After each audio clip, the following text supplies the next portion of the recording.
Bismillahirrahmanirrahim. Assalamualaikum warahmatullahi wabarakatuh. Waalaikumsalam warahmatullahi wabarakatuh. Selamat siang teman-teman semua. Gimana nih kabarnya hari ini? Alhamdulillah baik. Alhamdulillah, semoga kita dalam keadaan sehat walafiat ya. Sebelumnya saya akan memperkenalkan diri. Nama saya Mega Dwi Utawati. Saya dari jurusan Bimbingan dan Konseling Islam UIN Sunan Gunung Jati Bandung. Di sini saya akan melakukan penyuluhan nih. Nah, sebelum melakukan penyuluhan, mari kita buka acara ini dengan membaca basmalah bersama-sama. Bismillahirrahmanirrahim.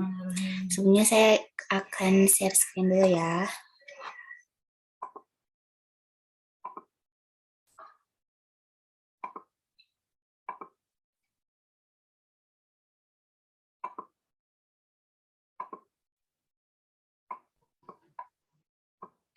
Oh, udah ada belum? Udah.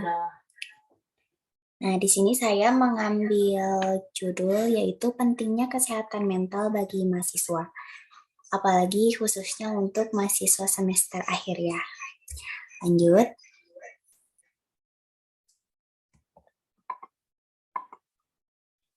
Nah, apa sih kesehatan mental itu?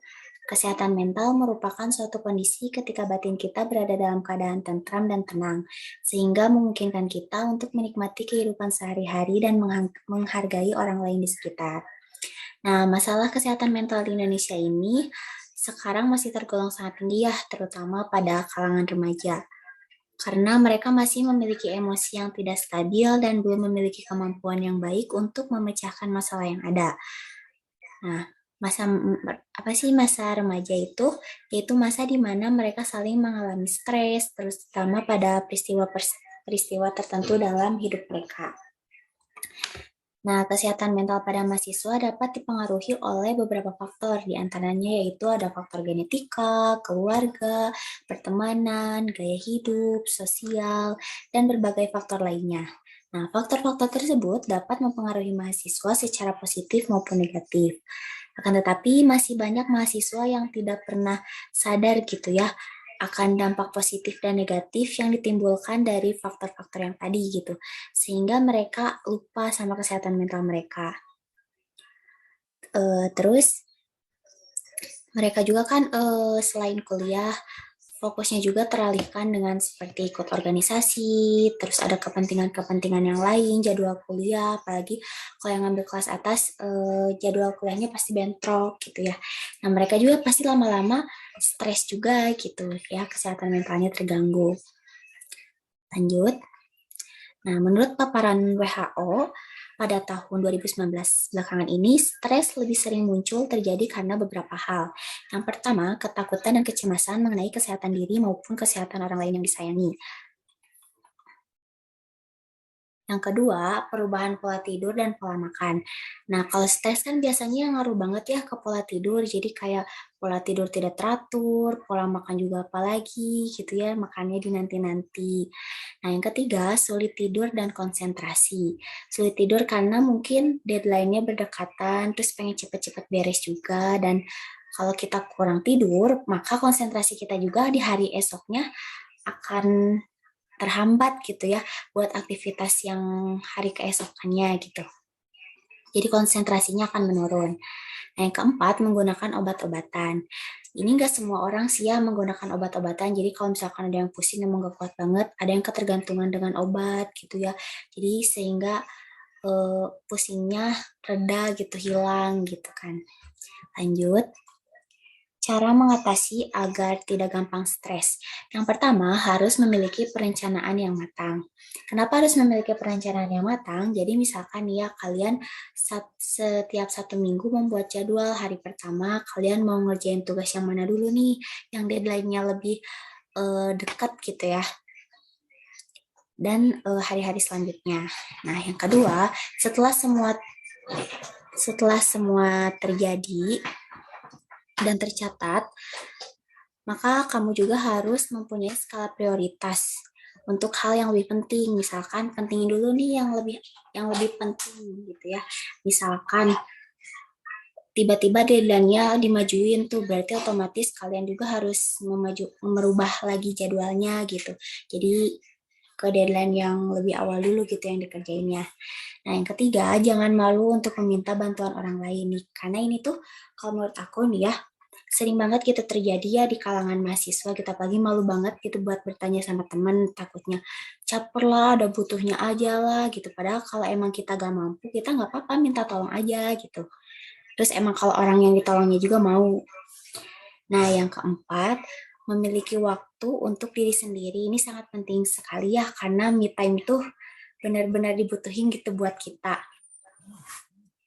Karena selain apa ya, membuat stres jadi mereda gitu ya. Jadi kan me time juga membahagiakan diri sendiri gitu kan, dengan cara kita sendiri. Lanjut. Hal yang bisa membantu meredakan ketegangan mental. Nah, yang pertama, mendapatkan dukungan emosional.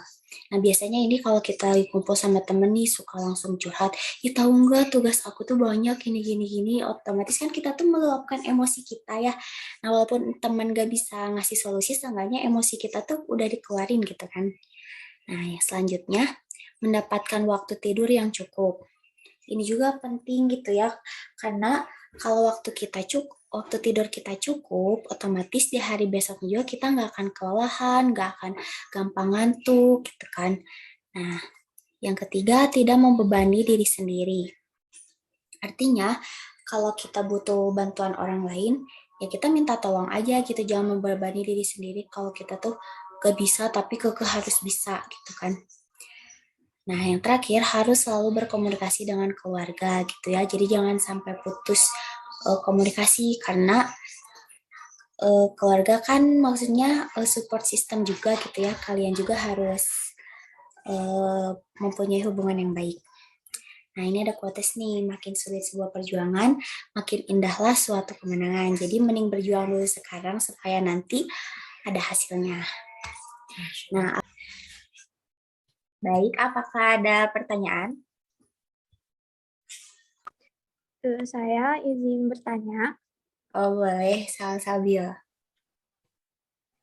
Jadi gini ya, apa ya, kayak kan tadi itu sedang membahas tentang kesehatan mental gitu.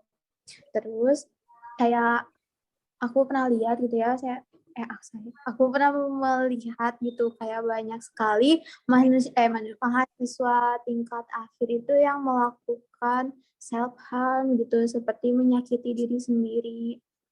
Nah, kan itu tuh sangat nggak bagus ya kalau misalkan terus-terusan untuk melakukan hal tersebut. Nah, upaya untuk kita tuh biar terhindar dari kayak apa sih, kayak gitulah pokoknya, gitu gimana?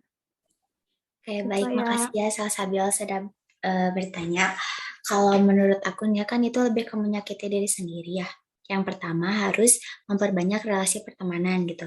Terus pertemanannya juga harus nyarinya yang maksudnya yang baik-baik gitu, yang sehat-sehat gitu, yang nggak ada toksik gitu ya di antara pertemanannya.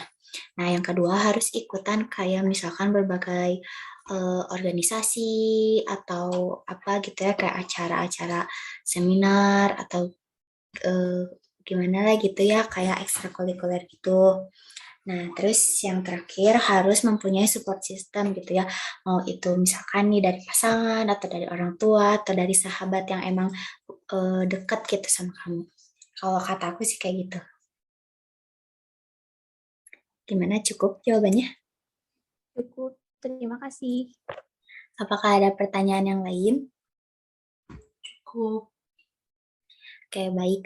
Karena tidak ada lagi yang bertanya, mari kita tutup penyuluhan ini dengan membaca hamdalah bersama-sama. Alhamdulillahirrabbilalamin. Sebelumnya saya mengucapkan terima kasih ya kepada teman-teman yang sudah menyempatkan hadir gitu ya